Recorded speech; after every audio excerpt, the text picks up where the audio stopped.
हम जो सोचते हैं वो हम बन जाते हैं। दोस्तों, हमारा भविष्य हमारी सोच से निर्मित होता है। हम अपनी सोच से ही जीवन में जीत हासिल कर सकते हैं और हार भी। शिखर पर पहुंच सकते हैं और निराशा के गर्त में भी। सब कुछ हमारी सोच पर ही निर्भर होता है कि आखिर हम चाहते क्या हैं।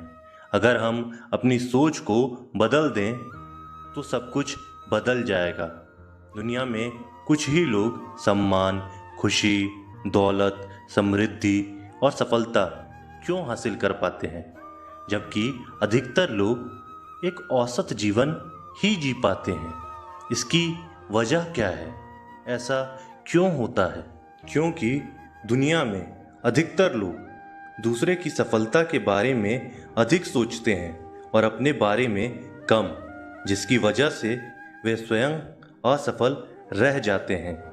दूसरों के सफलता के बारे में जानना व समझना अच्छी बात है, पर अपनी सफलता के बारे में ना सोचना बुरी बात है। जीवन में आने वाले हर चुनौतियों का समाधान खोज सकते हैं।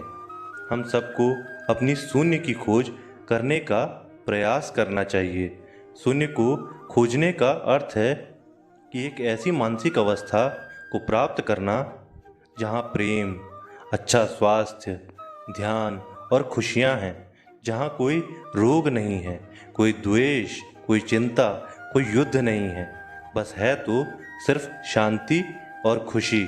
अपने शून्य के नज़दीक पहुँचने के लिए हमें वो करते रहना चाहिए जो करना हम पसंद करते हैं। हमें हर रोज़ खुद से ये प्रश्न करना चाहिए कि क्या हम अपने लक्ष्य के प्रति पूरी ईमानदारी से मेहनत कर रहे हैं? क्या हम सकारात्मक और अच्छे विचार रखने वाले दोस्तों के साथ जुड़े हुए हैं? क्या हम अपने कर्तव्यों के प्रति ईमानदार हैं? क्या हम अपने खाली समय का सही से उपयोग कर रहे हैं? इस तरह के प्रश्न हमें सकारात्मक चिंतन करने के लिए मजबूर करते हैं और ये हमारे शून्य तक पहुंचने के सफ़र को और भी रोमांचक बना देते हैं, जिससे हम अपने लक्ष्य, आर्थिक स्थिति और खुशियों को निर्धारित कर सकते हैं। हमें हमेशा ऐसे लोगों के साथ रहने का प्रयास करना चाहिए जिनके लक्ष्य बड़े हों और जीवन मूल्य ऊंचे हों, क्योंकि ऐसे लोग हमें आगे बढ़ाने के लिए प्रेरित करते हैं, हमारी सफलता में खुश होते हैं और हमें सही सलाह देते हैं।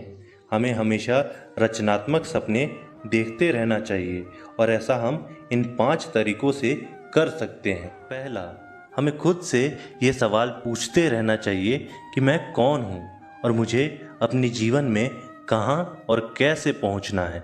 दूसरा तरीका, हमारे लक्ष्य पूरे तरीके से स्पष्ट होने चाहिए। हमें अच्छे से ये पता होना चाहिए कि हमें क्या हासिल करना है। तीसरा तरीका, हमारे लक्ष्य को पूरा करने के लिए हमें एक समय सीमा निर्धारित करनी चाहिए। चौथा तरीका, हमें अपने सपनों के प्रति सकारात्मक और आशापूर्ण दृष्टिकोण बनाए रखना चाहिए। पांचवा तरीका, हमें हमारे लक्ष्य के प्रति पूर्ण रूप से समर्पित होना चाहिए। हमें खुद के बारे में हमेशा सकारात्मक बातें ही करनी चाहिए, यहाँ तक कि अकेले में भी हमें खुद से अपने बारे में नकारात्मक बातें नहीं करनी चाहिए, क्योंकि कहे गए शब्दों में बड़ी ताकत होती है। जैसे उत्साहपूर्ण और आशा से भरे शब्द किसी की ज़िंदगी को बदल सकते हैं, वैसे ही नकारात्मक शब्द किसी की ज़िंदगी को बर्बाद भी कर सकते हैं। हम कभी भी कुछ नया सीखने या सफल होने के लिए बूढ़े नहीं होते। सफल होने के लिए हमें चीज़ों या उचित शिक्षा की नहीं, बल्कि एक दृढ़ संकल्प की ज़रूरत होती है। अगर इंसान का इरादा पक्का है तो वह रास्ते अपने आप ही बना लेगा। हमें खुद को रोज़ ये याद दिलाते रहना चाहिए कि हमारी उपलब्धियां क्या हैं, हम बेहतर हैं तो क्यों हैं, हमारा लक्ष्य क्या है और हम इसे कैसे पूरा करेंगे। यकीन मानो, हमारी ये आदत हमें उत्साहित, लक्ष्य के प्रति केंद्रित और सकारात्मक बनाए रखती है। अगर हम हमारे साथ काम करने वाले और आसपास के लोगों को महत्वपूर्ण और अच्छा महसूस करवाते हैं, तब वो हमारे लिए और बेहतर करने की कोशिश करते हैं और हमारे सफल होने की संभावना और भी बढ़ जाती है। हमें कभी भी तेज़ आवाज़ और अभद्र शब्दों का प्रयोग नहीं करना चाहिए। ऐसा करने से हम कमज़ोर और कम आत्मविश्वास वाले व्यक्ति प्रतीत होते हैं। हमारी सफलता का निर्धारण इस बात से नहीं हो सकता कि हम अपने लिए क्या करते हैं, बल्कि इस बात से होता है कि हम अन्य लोगों को प्रेरित करने के लिए क्या करते हैं। हमें सारे काम खुद करने की ज़रूरत नहीं है, हमें बस वही करना चाहिए जो ज़रूरी है। बाकी के कामों को उपयुक्त लोगों को बांट देना चाहिए। ऐसा करने से सामने वाला भी महत्वपूर्ण महसूस करता है और हमारा काम भी ज़्यादा आसानी और अच्छे से हो जाता है।